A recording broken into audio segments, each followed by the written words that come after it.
Tá cáil idirnáisiúnta ar an gConair limistéir sléite i gcraoláir Chorca Dhuibhne, a bhaileann na 100,000 trosóirí gach bliain. Le dhéanamh de réir an taoiseach Leo Varadkar, dúirt sé go mbeidh an stáit sásta an talamh 1400 achra de go bhfáilta sléite a chinneach ar Páirc Náisiúnta. Lear mé leis an gcomhlór cúnta círí brandán mac Geirt faoi seo. Agus tá míad seaamh an seo mar tá míad anna dóchas a go mbeadh an talamh ta hirdom ceannach ag an stát do pobal áitiúil, do pobal Chorca Dhuibhne.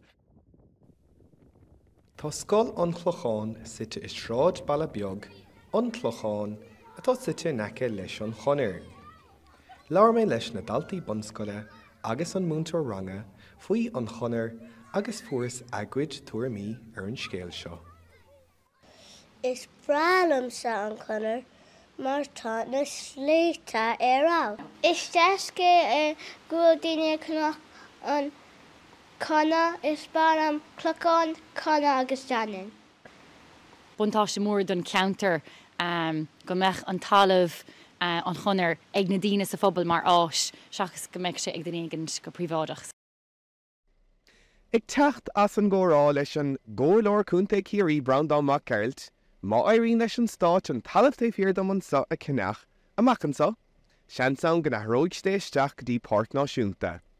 Jamie Ó Flannúra, Nuacht Cúla4, Chorca Dhuibhne.